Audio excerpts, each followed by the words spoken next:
ইতিহাসের পাতায় লুকিয়ে থাকা এক অনন্য স্থাপনা, মুঘল আমলের অপূর্ণ এক স্বপ্ন। আজ আমি আপনাদেরকে ঘুরে দেখাবো ঐতিহাসিক লালবাগ কেল্লা।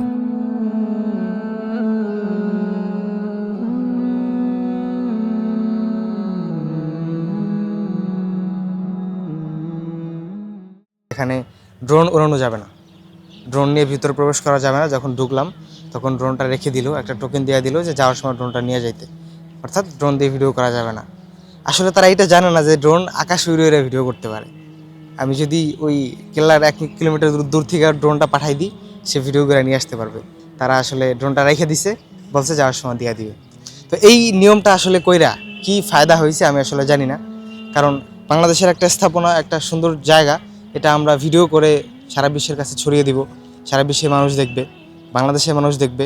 তো তারা এটা চাচ্ছে না, তারা চাচ্ছে যারা টিকিট কেটে টাকা দিয়ে আসবে তারা দেখবে। আবার আমি অফিসে কথা বলছি, অফিস থেকে বলছে যে আপনারা তো এটা বাণিজ্যিক উদ্দেশ্যে করেন, এই জন্য করা যাবে না। বাণিজ্য আমি করবো না? আপনারা ব্যবসা করতেছেন না, বাংলাদেশের সব মানুষ ব্যবসা করতেছে, আমি কন্টেন্ট বানিয়ে ব্যবসা করতেছি, এখানে খারাপের কি আছে? এখান থেকে আমার কাছ থেকে তো ট্যাক্স নিচ্ছে সরকার, তারপরেও কেন এত বাধা, এত এত কিছু? যাই হোক, ভিডিও করব, ভিডিও চলবে।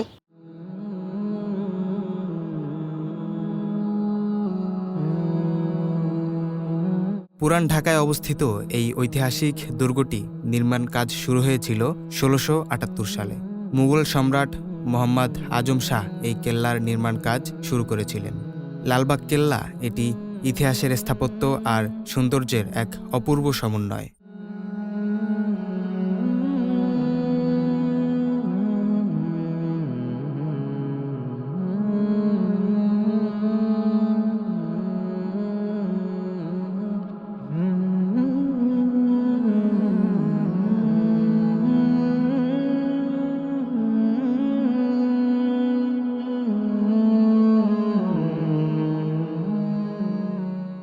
ছাদে বসে আছি, একটু রেস্ট নিচ্ছি, কারণ ভিডিও করতে করতে ক্লান্ত হয়ে গেছি।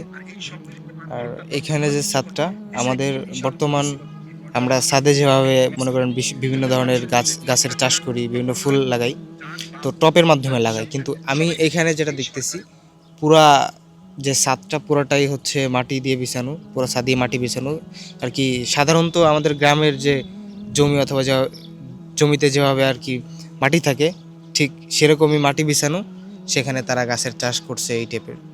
তো এটা একটা খুব ভালো আইডিয়া, আপনারা চাইলে এটা কাজে লাগাইতে পারেন। প্রতিদিন অসংখ্য মানুষ আসে এই ইতিহাসের ছোঁয়া অনুভব করতে। কেল্লার সবচেয়ে গুরুত্বপূর্ণ স্থানগুলোর মধ্যে একটি হলো পরিবিবির সমাধি। ধারণা করা হয় তিনি ছিলেন মুঘল সুবাদার সায়েন্তা খান এর কন্যা। তার মৃত্যুর পরই কেল্লার নির্মাণ কাজ বন্ধ হয়ে যায়। কেল্লার ভিতরে রয়েছে একটি সুন্দর মুঘল স্থাপত্যের মসজিদ। এই মসজিদের নকশা আর গঠন সেই সময়ের শিল্প ও সংস্কৃতির দারুণ নিদর্শন।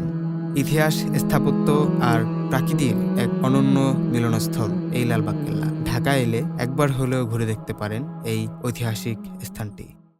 আমরা ঘুরে ঘুরে দেখলাম এবং আপনাদেরকে দেখালাম লালবাগ কেল্লা। কেমন লেগেছে অবশ্যই কমেন্ট করে জানাবেন, এবং দেখা হচ্ছে অন্য কোনো ভিডিওতে, অন্য কোনো জায়গায়।